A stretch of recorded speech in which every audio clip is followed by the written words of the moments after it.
খেলা খেলা আমাদের এমন একটি বিষয় যেখানে আমাদের শরীরকে ভালো রাখে, যেখানে আমাদের মনকে ভালো রাখে। আর সেই খেলার জগতে উত্তরোত্তর আমাদের শহর শিলিগুড়ি গর্বিত করছে আমাদের সকলকে, কারণ এই শহর থেকেই উঠে আসছে এমন প্রতিভাবান খেলোয়াড়রা যারা সব সময় খবরের শিরোনামেই থাকছে।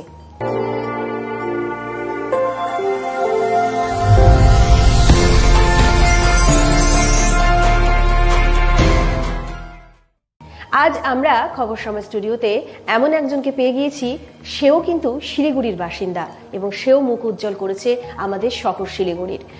এবং সে ক্যারাটে চ্যাম্পিয়নশিপে অংশগ্রহণ করেছিলেন বাংলাদেশে। একবার সেই যেই খেলাতে তিনি অংশগ্রহণ করেছিলেন সেটা বলে দিই। ইন্টারন্যাশনাল বিজি ক্যারাটে চ্যাম্পিয়নশিপ 2023 অনুষ্ঠিত হয়েছিল বাংলাদেশের ঢাকাতে, এবং সেখানেই তিনি অংশগ্রহণ করে একেবারে স্বর্ণ পদক সহ, অর্থাৎ একেবারে গোল্ড মেডেলিস্ট হয়ে কিন্তু তিনি ফিরেছেন। অর্থাৎ তার এই জয় শুধুমাত্র তার জয় নয়, তার এই জয় আমাদের শহরবাসীর জয়, আমাদের খেলার জগতের জয়। কারণ এই খেলাকে লালিত করছে, এই খেলাকে তারা বাঁচিয়ে রেখেছেন তাদের নিরলস পরিশ্রমের মাধ্যমে। তো চলুন একবার আমাদের স্টুডিওতে যিনি এসেছেন তার সঙ্গে একটু কথা বলে, আর অবশ্যই তার সঙ্গে একটুখানি আলাপ সেরে নিই। তো আমার সঙ্গে আজ স্টুডিওতে রয়েছে গোবিন্দ সরকার। গোবিন্দ, আসার জন্য ধন্যবাদ। তো প্রথমে গোবিন্দকে বলবো যে অনেক অনেক শুভেচ্ছা, অনেক ভালোবাসা এগিয়ে চলার জন্য।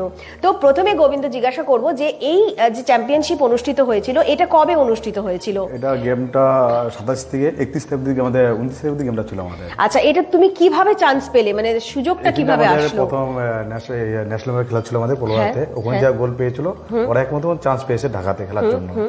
তো এই যে তুমি গেলে, এই যে গোল্ড মেডেল নিয়ে আসলে, এই যে যাওয়া আসা, এটার তো একটা নিশ্চয়ই খরচের বিষয় রয়েছে।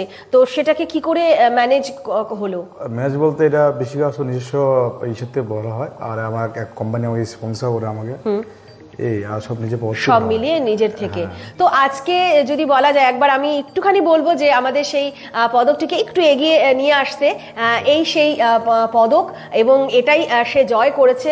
আবারও বলবো, সে বাংলাদেশে খেলতে গিয়েছিল এবং ইন্টারন্যাশনাল বিজি ক্যারাটে চ্যাম্পিয়নশিপে সে খেলে এসেছে, এবং সেখানে কিন্তু তিনি গোল্ড মেডেলে ভূষিত হয়েছেন। Every drop of water counts. SBM Gold's water tank is the most sustainable and durable water storage solution available. Our hashtag Asli Commitment.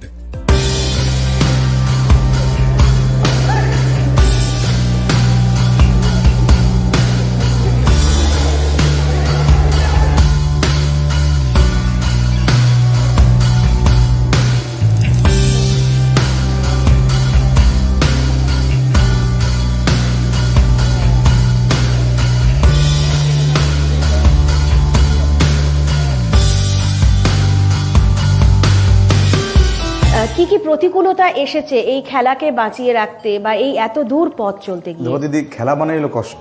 আমরা যখন স্টেট ডিস্ট্রিক্ট যখন খেলি, আমাদের খেলতে গেলে আমাদের ঠিক মতো আমরা স্পন্সর পেতাম না আমরা, আর ওখানটা সব বেশিরভাগ নিজের পক্ষ থেকে খরচা হতে হতো আমাদের, ঠিক মতো খাওয়া দাওয়া হতো না ওখানটা আমাদের, সব দিকে খেলা মানে খরচ আমাদের। যখন উপরের লেভেলে যখন চলে যাওয়া, তখন মানুষ একটা ভালো ইসে থাকতে পারে। যেহেতু এখন কি মনে হচ্ছে যে ওই যে কষ্টটা, সেই কষ্টের পরে আজকের এই সময়টা কি মনে হচ্ছে? কষ্ট কখন হিসেবে যখন কেউ যে একটা গোল্ড মেডেল পায়, তখন কষ্টটা তখন কষ্ট কিছু মনে হয় না, তখন এমনি সব মনে হয়, সবসময় খুশি মনে হয় যে খুশি, একদম একটা অনেক কিছু পেয়ে গেলাম। তো যদি বলা যায় যে এই যে খেলা, এই খেলার সঙ্গে থাকতে গেলে প্রচুর পরিচর্যা করতে হয়েছে, চর্চা করতে হয়েছে, থাকতে হয়েছে, এবং খাদ্য অভ্যাসেরও কিছু পরিবর্তন করতে হয়েছে। তো সেটা কি সবসময় সে সঠিকভাবে মিলেছে? হ্যাঁ, তোমার যে লক্ষ্যবুঝি থাকে, আমি চ্যাম্পিয়ন হবো, Asia cup champion, national champion, একদিকে তোমার কিছু আমার সাথে তোমার দিতে হবে। তোমার হয়তো অনেক সময় চাউমিন খেতে ছিল, আর 2-3 খেলা হচ্ছে চাউমিন খাবো না, একটু খাবার চেঞ্জ করি, ফুড খাওয়ার চেষ্টা করি, একটু স্যুপ খাওয়ার চেষ্টা করি। এরকম প্রচুর প্রলোভ হয় আমাদের খেলাধুলাতে। একটু মানে ওই প্রলোভনগুলোকে একটুখানি দূরে সরিয়ে নিয়ে তারপরে ওইভাবে চলতে হয়। পরিবার কিভাবে সাহায্য করেছে গোবিন্দকে? পরিবার তো সবসময় পাশে আছে। আমার পরিবার, আমার কোচ, আর আমি যেখানে জব করি সেখানে ওরা পাশে আছে, আমাদের ক্লাব সবাই পাশে আছে, সবাই মনে হেল্প করে আমাকে, পাড়া প্রতিবেশী সবাই হেল্প করে। তো আজকে এই জায়গায় আসার পরে এখন কি ইচ্ছে আছে, এর পরবর্তী কি ইচ্ছে আছে? এরপরে আমার সিঙ্গাপুর খেলা আছে এপ্রিল মাসের দিকে, আমার ওখানটা গোল্ড পেলে ডাইরেক্ট অলিম্পিক যাওয়ার এখন ইচ্ছা সবার, ওটি আমার লক্ষ্য। আমার অলিম্পিকের ইচ্ছে রয়েছে। তো শিলিগুড়ির গোবিন্দ অলিম্পিকে যদি যায় এবং সেখান থেকে যদি অবশ্যই কিছু না কিছু জয় করে নিয়ে আসে শুধুমাত্র, তখন কিন্তু আর সে শিলিগুড়ির ছেলে থাকছে না। আচ্ছা গোবিন্দ, একটা প্রশ্ন করব, এই যে খেলা যেটা ক্যারাটে চ্যাম্পিয়নশিপ যেটা হয়েছে সেটা কি মানে বেসিসে হয়েছে, সেটা যদি একটুখানি আমাদের ব্যাখ্যা করুন। ওয়েট ক্যাটাগরি ছিল এটা, আমার ওয়েটে আমি 65 আমার ওয়েট ছিল, ওখানে আমি গোল্ড মেডেল পাই। আর আমার ওয়েটে মোটামুটি 8টা কান্ট্রি ছিল, পাকিস্তান, শ্রীলঙ্কা, ভুটান, নেপাল, আফগানিস্তান, এদের আমি গোল্ড মেডেল পাই ওখানটায়। আচ্ছা, এই এতগুলো প্রতিযোগীকে তুমি হারাতে পেরেছো, সেখানে গিয়ে তুমি সেরা হয়েছো।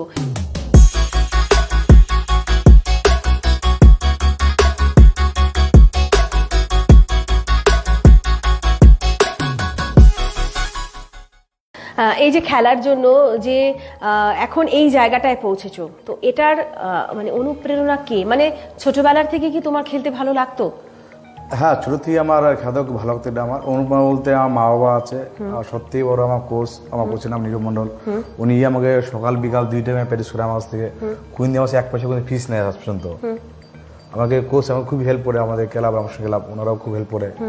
তা আমি যেখানে জব করি ওনারা খুব আমাকে খেলার জন্য সকাল বিকাল 2 টাইম আমার ছুটি দেয়, ডিউটির কোনো ইস্যু নাই, আমাকে তুমি খেলো, আমরা তোমার পিছনে আসি, সবসময় আমার সাপোর্ট করে। এই সহযোগিতাটা না থাকলে কখনো হতো না। এটা অন্য জায়গায় জব করতে এলে সবাই বলে আগে চাকরি বাসো, তারপর তুমি খাওয়া দাওয়া করো, এটা বলে। আর অফিসে আমাদের সবসময় বলে তুমি আগে খাওয়া দাওয়া করো, তারপর তুমি কাজ করো। এই জিনিসটা সবসময় আমাকে সাপোর্ট করে আমাকে। তো এই ক্যারাটেকে কেন বেছে নিলে? ক্যারাতে কেন বাসছি আমি একটু নিজেই না, কিভাবে আমি এই জিনিসটা ভালোবাসলাম, এটা আমি কিভাবে মন থেকে চলে আসলো, এটা আমার মানে ছোটবেলায় কি এরকম ছিল, কাউকে ক্যারাটে খেলতে দেখেছো বা প্রশিক্ষণ নিতে দেখেছো, তখন ভালো লেগেছে, নাকি এমনিতেই? এটা আমাকে সত্যি বলতে এমনি চলে আসে মন থেকে আমার। আমি শুধু ক্যারাটে না, আমি কিক বক্সিং, MMA ফাইট, আমি সবই খেলেছি মোটামুটি। আমি কিক বক্সিং আমার ন্যাশনাল আছে, এশিয়া কাপ আছে, মানে তারপরে ইজুন চ্যাম্পিয়ন কিক বক্সিং আমি, তার MMA ফাইটে আমি এশিয়া ইন্টারন্যাশনাল খেলে আসছি MMA ফাইটে আমি। তো ওটাকে ছেড়ে ক্যারাটেকে কেন আবার? না, আমি 3টে ফাইট করি আমি। আচ্ছা, 3টেই। তো ভীষণ সুন্দরভাবে কিন্তু সেটা বললেন যে তার পেছনে যারা যারা সহযোগিতা করেছেন, সত্যি কথা, একটা মানুষকে এগিয়ে নিয়ে যাওয়ার জন্য যারা সব থেকে বেশি সহযোগিতা করেন তাদেরকে ভোলা একেবারেই সম্ভব নয়। তো গোবিন্দ, এই ক্যারাটেকে নিয়ে বা তোমার এই খেলাকে নিয়ে তুমি আগামীতে কি স্বপ্ন দেখছো? যে এই শহরের যারা ছেলেমেয়েরা রয়েছে তাদেরকে কি তুমি কিছু শেখাতে চাইছো বা তাদের জন্য কিছু তোমার ভাবনা রয়েছে? অবশ্যই ভাবনা আছে। এখনকার ছেলেমেয়েরা সবাই তো মোবাইলে ব্যস্ত, সবাই এখন মলটে আছে, খেলাধুলা যে বিকালে যে খেলতে লাগবে, সকালে ঘুমিয়ে উঠে মাঠে যেতে হবে, কার মধ্যে নাই সেরকম। হয়তো 100-র মধ্যে 5 জন আছে, 10 জনের নাই। আমি চাই সবাই মাঠে আসুক, সবাই খেলা দেখুক, শুধু ক্যারাটা শিখতে হবে তা না, অন্য রকমের খেলা, সব খেলা করুক, সেটাই আমি চাই। আর আমার লক্ষ্য, আমার অলিম্পিকে যাওয়ার লক্ষ্য, এটাই আমার টার্গেট এখন এটাই টার্গেট। তো এটার জন্য কি কিভাবে পরিচর্যা করছো? ওই বলতে আমার এপ্রিল মাসে আমার সাথে খেলা আছে সিঙ্গাপুরে, এখন 2 দিন পর থেকে প্র্যাকটিস শুরু হবে আমার ওখানটা। তো কখন থেকে কখন প্র্যাকটিস করো? সকাল 6টা থেকে 9টা অবধি, আর বিকাল প্রতিদিন। এটা মানে সেটা কোনোদিন এক ফোঁটা বাদ যায়নি? হয়তো 2 দিন গ্যাপ যায়, সেরকম লং টাইম না। এমন মনে হয়নি যে তোমার যে বয়স যেটা রয়েছে সেই বয়সে অন্য যারা ছেলেরা রয়েছে তারা হয়তো আরো অন্য রকম করে তাদের জীবনটাকে কাটাচ্ছে, কিন্তু তুমি একেবারে ডিসিপ্লিনের মধ্যে থেকে জীবনকে কাটাচ্ছ, যে এই নির্দিষ্ট সময় তোমাকে প্র্যাকটিস করতে হবে, তারপরে তোমার কাজ রয়েছে, তো সেটাকে তোমার কি কখনো মনে হয়নি, একঘেয়ে মনে হয়নি? না দিদি, যেমন আমার বেশিরভাগ বন্ধুরা সন্ধ্যায় একটু আড্ডা মারা, একটু বাইরে একটু ঘোরা যাওয়া, একটু ঘুরে আসি, সেরকম অনেকে আমার বলে, আমার সেরকম কিন্তু আমার মন কোন চান আমার, যে আমার সকাল বিশ্বাস করুন আমার 9টার দিকে আমি শুয়ে পড়ি আমি রাত্রে।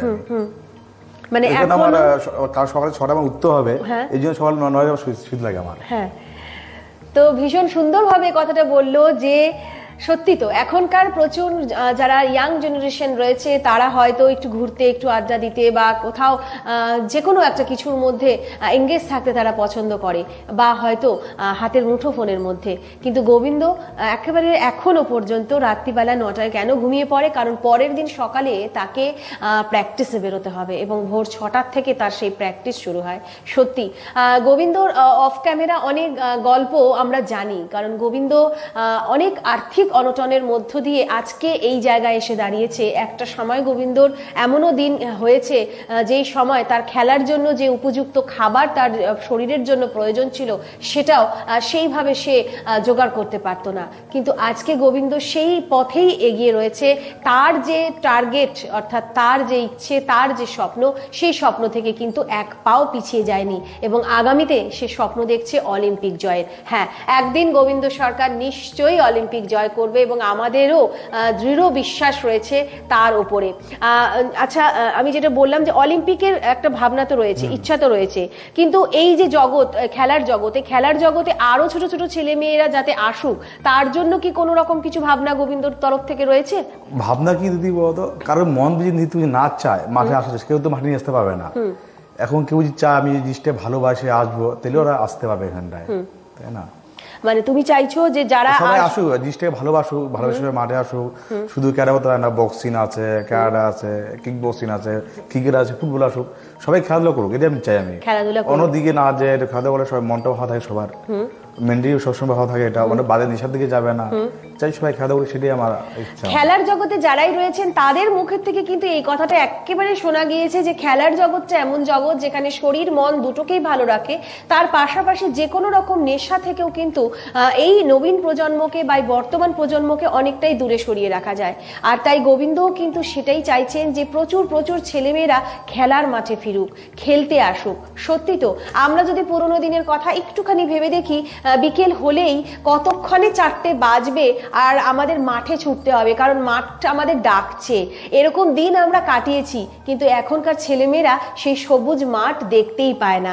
এখনকার ছেলেমেয়েরা বিকেলবেলা যে মাঠে খেলবে সেই সময়টাই তারা পায় না। তাই খেলার এই জগৎটাকে বাঁচিয়ে রাখতে, এই প্রতিভাদেরকে বাঁচিয়ে রাখতে অবশ্যই প্রচুর প্রচুর মানুষকে আসতে হবে খেলার মাঠে। আর গোবিন্দ, আবারও বলবো শেষে অনেক শুভেচ্ছা, এগিয়ে চলো। আর আগামীতে গোবিন্দ নিশ্চয়ই অলিম্পিক জয় করে আমাদের সকলের মুখ উজ্জ্বল করবে। আর তাই তো গোবিন্দকে শুভেচ্ছা ভরিয়ে দিন। আমাদের ভিউয়ার্স যারা যারা রয়েছেন ক্যামেরার ওপারে, তাদেরকে অনুরোধ করব। আর ভীষণ সুন্দরভাবে সে একটা প্রতিযোগিতায় অংশগ্রহণ করে এতগুলো প্রতিযোগীকে, আবারও বলবো নেপাল, ভুটান, শ্রীলঙ্কা, জিম্বাবুয়ে সমস্ত জায়গা থেকে সেখানে প্রতিযোগীরা এসেছিলেন, তাদেরকে হারিয়ে সে কিন্তু স্বর্ণ পদক নিয়ে এসেছে। তাই কিন্তু আমাদের শহরবাসীর কাছে সত্যি গর্বের। তো আবারও বলবো ধন্যবাদ আসার জন্য গোবিন্দ। আর আমাদের ভিউয়ার্সদেরকে বলবো কেমন লাগলো গোবিন্দর কথা, নিশ্চয়ই আপনারা জানাতে ভুলবেন না। আর নানান আপডেটের সঙ্গে আবারও হাজির থাকছি আপনাদের সঙ্গে। ধন্যবাদ। নাগাল্যান্ড স্টেট দিয়ে 200 গোল্ড মান্থলি লটারি, প্রথম পুরস্কার 1,50,00,000 গ্যারান্টেড। টিকিটের মূল্য 200 টাকা। প্রথম পুরস্কার শুধু বিক্রি হওয়া টিকিট থেকেই।